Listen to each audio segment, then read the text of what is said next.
Britain এবং America তারা কিন্তু একটা সতর্কীকরণ নোটিশ জারি করেছে তাদের নাগরিকদের উদ্দেশ্যে যারা নাকি বাংলাদেশ ভ্রমণ করবে।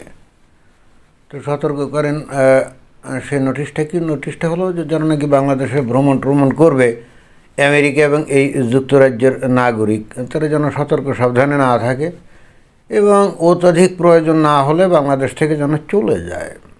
কারণ কখন কি ঘটে বলা তো যায় না।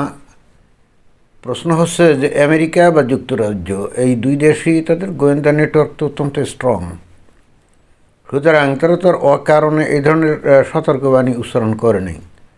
নিশ্চয়ই তাদের যে গোয়েন্দা রিপোর্ট বলছে যে বাংলাদেশে সম্ভবত খুবই তাড়াতাড়ি একেবারে মানে অরাজক পরিস্থিতি হতে চলছে এবং সেখানে কেউ কারো নিরাপত্তা দিতে পারবে না, অর্থাৎ অনেকটা মগের মুল্লুকের রাজত্বের চাইতেও ভয়ঙ্কর কিছু মনে হয় ঘটতে যাচ্ছে।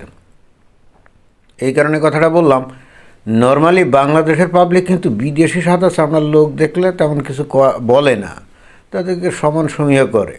এটাই কিন্তু বাংলাদেশের মানুষের কিন্তু সাইকোলজিটা কিন্তু এরকম যে বিশেষ করে যে সাদা চামড়ার যে বিদেশি যারা আসে না এদেরকে অনেক সম্মানও করে, তারপরে বিপদে সাহায্য করে এরকম। কিন্তু তারপরেও আমেরিকা এবং এই ব্রিটেন তারা যদি তাদের নাগরিকদেরকে এরকম বলে যে খামোকা ঘোরাঘুরি করার দরকার নেই, দরকার হলে বাংলাদেশ থেকে ভেগে যাও, তাহলে বুঝতে হবে যে বাংলাদেশে এমন একটা পরিস্থিতি হতে যাচ্ছে যেখানে তাদের জীবনও নিরাপদ না, তাই না? এখন প্রশ্ন হচ্ছে যে বাংলাদেশে এই যে পরিস্থিতি যেটা হতে যাচ্ছে বলে তারা মনে করছে, এটা কারা তৈরি করছে? এই পরিস্থিতিটা বেসিক্যালি কারা তৈরি করছে? এটা তো আমেরিকাই তৈরি করছে, তাই না? তাদের যে ডিপ স্টেট, তারপরে অমুক সমুক তমুক নানা কিছু million million billion billion dollar খরচ করছে, করেই তো ম্যাটিকুলাস ডিজাইন করে আজকে এই বাংলাদেশে যে পরিস্থিতি এটা তারাই করছে আর কি।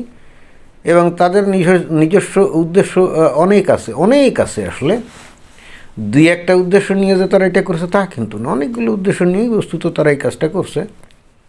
এখন কতগুলোতে সফলতা পেল আর পেল না কে জানে, কিন্তু অ্যাটলিস্ট বাংলাদেশ যে একেবারে আইন শৃঙ্খলার দিক দিয়ে হিসাব করলে যে পুরোই একেবারে সারখার হয়ে গেছে তাতে তো কোনো সন্দেহ নেই।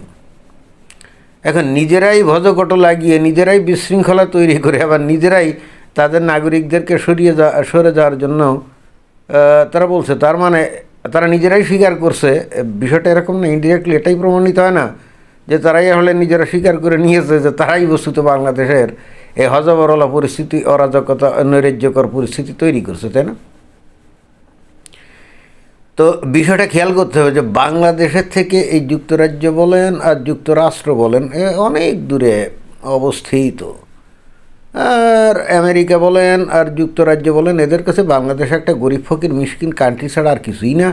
তাদের কাছে বাংলাদেশের গুরুত্ব কিন্তু হলে একেবারে শূন্য বলা যায়। অর্থাৎ এইখানে তাদের যদি কোনো ভূ রাজনৈতিক লক্ষ্য উদ্দেশ্য থাকে সেটা করার জন্যে বাংলাদেশে অরাজক পরিস্থিতি কেন দরকারে দুর্ভিক্ষ মহামারী এগুলো ঘটালেও কিন্তু তাতে তাদের কিছু যায় হয় না। বুঝতে হবে তাতে তাদের কিছু যায় হয় না।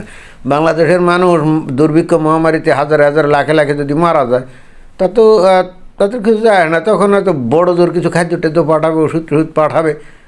অর্থাৎ বাংলাদেশের মানুষদেরকে দুর্ভিক্ষের মধ্যে ঠেলে দিয়ে আবার নিজেরাই উদ্ধারকারী হিসেবে হয়তো কিছু সাহায্য সহযোগিতা পাঠাবে, যেটা নাকি যে বিখ্যাত সেই প্রবাদ, তাই না? যে সাপ হয়ে দংশন করে তারপরে ওজা হয়ে ঝাড়ার মতো একটা পরিবেশ পরিস্থিতি এটাই।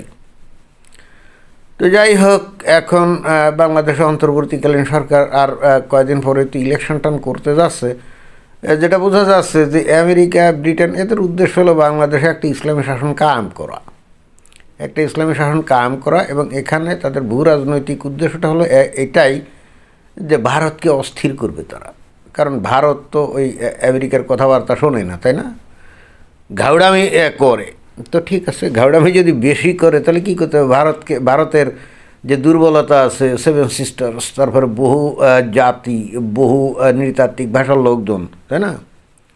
তো অতএব এদের মধ্যে তো অলরেডি একটা বিচ্ছিন্নতাবাদী আন্দোলন তো আছেই। তো এদেরকে একটু উস্কে দেওয়ার জন্য বাংলাদেশে ওই বিএনপি টিএনপি বা অন্য দল আসলে হবে না, জামায়াত ইসলাম টাইপের বা ইসলামী মৌলবাদী দল এগুলো ক্ষমতা আসলে এই কাজগুলো করা সহজ, কারণ এরা তো আর অত কেয়ার করবে না। তো সার্বিকভাবে এটাই হলো বাংলাদেশের পরিস্থিতি। এখন দেখা যাক কি ঘটে। তবে বাংলাদেশের মানুষের বোঝা উচিত, ওই পশ্চিমা দেশগুলো কিন্তু বাংলাদেশের বন্ধুবন্ধু না। তারা কিন্তু এখানে গণতন্ত্র প্রতিষ্ঠার জন্যে সরকার পরিবর্তন করে না বা কাউকে ক্ষমতায় আনে না। তারা বেসিক্যালি এই কাজগুলো করে, তাদের কি লাভ আছে এইগুলা নজর করে, ঠিক আছে। তো বাংলাদেশের মানুষে কতটা বোঝে কে জানে। এটাই ছিল বক্তব্য। ধন্যবাদ।